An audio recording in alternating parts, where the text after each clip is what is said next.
नमस्कार, मैं सिमरन पांडे और आप देख रहे हैं श्री न्यूज। आइए देखते गाजीपुर से श्री साथी प्रदीप दुबे की रिपोर्ट। प्रधानमंत्री नरेंद्र मोदी की 1 साल तक सोना ना खरीदने की अपील के बाद गाजीपुर के सराफा व्यापारियों में चिंता बढ़ गई है। इसी को लेकर व्यापारियों ने कलेक्ट्रेट पहुंचकर डीएम अनुपम शुक्ला को ज्ञापन सौंपा और राहत की मांग की। व्यापारियों का कहना है कि इस फैसले से छोटे दुकानदारों, कारीगरों और उनसे जुड़े परिवारों के सामने रोजी रोटी का संकट खड़ा हो सकता है। स्वर्ण व्यापारी संतोष वर्मा ने सरकार से ज्वेलरी उद्योग के लिए राहत पैकेज की मांग की। वहीं विपक्ष ने भी सरकार पर निशाना साधते हुए इस फैसले को आम लोगों के लिए परेशानी बढ़ाने की बात बताई है। देखिए, मेरा नाम मन्नू सिंह है और मैं समाजवादी पार्टी जमानिया विधानसभा के विधायक माननीय श्री ओम प्रकाश जी का प्रतिनिधि हूँ। इसके बारे में मुझे यही कहना है कि नरेंद्र मोदी साहब 14 से जब से आए हैं पूरे देश को रफातल में मिला दिए हैं और वो दिन दूर नहीं है कि वो देश की आम जनता से यह अपील करेंगे कि ऐसा है कि एक ही टाइम खाना खाइए, एक टाइम का खाना राष्ट्र हित में बचाइए और उसके बाद एक और अपील करेंगे, ऐसा तरक्की करवाएंगे कि एक टैबलेट का आविष्कार कराएंगे जैसे कोविड काल में फर्जी दवा बनाए थे, उस तरफ एक टैबलेट का आविष्कार करा देंगे और कह दें कि यही दवा खाइए, राष्ट्र हित में यही खा के सो जाइए। अब उस दिन दौर में हम लोग आ चुके हैं। ये जिस हालात में देश है, न महंगाई घटी, न भ्रष्टाचार हटा, लूट डकैती, हत्या, बलात्कार चरम सीमा पे, इस पे कोई बात नहीं हो रही है। बताइए, चीन के इकोनॉमी पर हम बांग्लादेश से पीछे आ गए। जिस देश का बहुत सारे लोग हमारे देश में सिक्योरिटी गार्ड और हिंग बेचने का धंधा करते थे, वो देश हमें आंख दिखा रहा है। हम कहां जा रहे हैं? और रही सवाल नरेंद्र मोदी साहब की बात मानने की, तो पूरा हिंदुस्तान 2014 के बाद से उनकी बात मान रहा है। उन्होंने कहा छत पे चढ़ जाओ, जनता छत पे चढ़ गई। उन्होंने कहा टारच मार दो, जनता टारच मार दी। लाइट बुता दो, लाइट बुता दी। उन्होंने कहा बर्जे पे चढ़ जाओ, बर्जा पे जनता चढ़ गई। बोला थाली बजाओ, हम लोग थाली ताली खुद पीटे।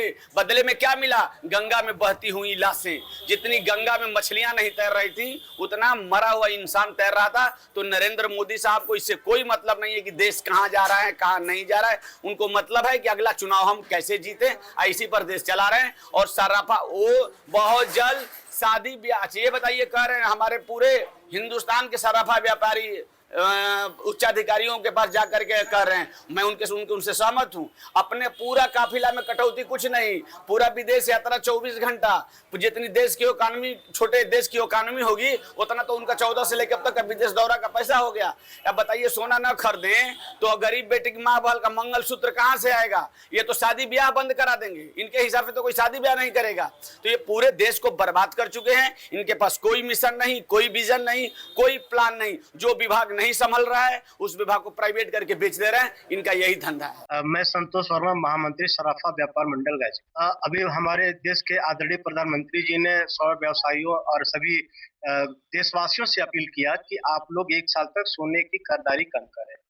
तो इससे हम लोग भी देश हित और राष्ट्र हित में इस बात का सम्मान करते हैं कि देश की जो आगे की आर्थिक व्यवस्था है, वो निश्चित रूप से कहीं न कहीं जो मिडिल ईस्ट के जो वार से प्रभावित है, तो हम लोग भी इसमें शामिल हैं।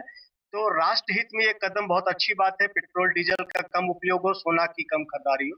लेकिन हमारे सामने जो सबसे बड़ी समस्या है कि हमारे जो स्वर्ण व्यवसायी हैं, स्वर्ण कारीगर हैं, छोटे उद्यमी हैं, वो कैसे अपने परिवार को 1 साल तक चलाएंगे। और सबसे ज्यादा जो डिपेंडेंट हम लोग के छोटे-छोटे जो डेली बेसिस पर काम करते हैं, जो छिलाई, कटाई, सफाई का कार्य करते हैं, उनका परिवार कैसे चलेगा? और जो तमाम व्यापारी जो है बैंकों से लोन लिए हैं, ईएमआई पर जो चल रहे हैं, उनका ब्याज कैसे भरेंगे? इसी सब उद्देश्य से लेकर हम लोगों ने अपना उनसे एक निष्कर्ष मांगा है कि हम अपने परिवार का, व्यापार का और आगे अपने भविष्य को कैसे हम पालन करें। इसलिए हम लोगों ने एक निवेदन और एक ज्ञापन हम लोगों ने जिलाधिकारी महोदय के माध्यम से प्रधानमंत्री जी को दिया है। हम लोगों का डिमांड है कि अगर आप सरकार कहती है कि 1 साल तक सोना ना कर दें, तो हमारे व्यापार पर काफी प्रतिकूल प्रभाव पड़ेगा। दूसरी बात ये कि जो हमारे व्यापारी हैं, जो बैंकों से लोन लिए हैं, जो जीएसटी रिटर्न में हम लोग टैक्स देते हैं, तो टैक्स की जो हम लोग को कुछ प्रिविलेज मिलना चाहिए। व्यापार प्रभावित होगा तो निश्चित रूप से हमारे जो टैक्स देने में, हमारे बैंक के ईएमआई भरने में, हमारी जो सीसी लिमिट है उसके ब्याज भरने में बहुत परेशानी और कठिनाई होगी। तो ये छोटे-छोटे बड़े स्टोर सभी लोगों को बहुत ही स्ट्रगल का विषय है। तो इसमें गवर्नमेंट की तरफ से हमें है कि हमें कम ब्याज दर पर कुछ दें या कुछ सब्सिडी दें, जिससे कि हम अपने व्यापार को जो इस संक्रमण काल में भी हम अपने व्यापार को प्रभावी रख सकें। निश्चित रूप से देश के प्रधानमंत्री अगर किसी बात को कहते हैं तो उसका बड़ा सम्मान होता है, लोग बड़े उसको आत्मसात करते हैं, चाहे किसी भी विषय। कोविड काल से लेकर अब तक हम लोगों ने भी देखा है, और हम लोग भी राष्ट्र हित में स्वर्ण व्यवसायी भी उनके साथ हैं कि इस समय जो देश पर जो संकट है, जो आसपास की जो युद्ध की स्थिति देशों में चल रही है उसके बनस्पत, लेकिन हम लोग भी ये चाहते हैं कि गवर्नमेंट एक प्रिविलेज दे। लेकिन अभी रात को पता चला कि जीएसटी सॉरी एक्साइज ड्यूटी 6% से 15% कर दिया गया, और सोने चांदी के अचानक रातों रात रेट भी बढ़ गया। तो एक तो व्यापार हमारा ऐसे भी प्रभावित है, और ऊपर से जो है आपकी अपील से हमारा व्यापार और जो है नीचे चला जाएगा। तो हम लोगों का निवेदन यही है कि यदि आप कहते हैं राष्ट्र हित में सोना न कर दे, तो आखिर ये स्वर्ण व्यवसायी, स्वर्ण कारीगर कहाँ जाए और कैसे अपने परिवार का जीविकोपार्जन करें।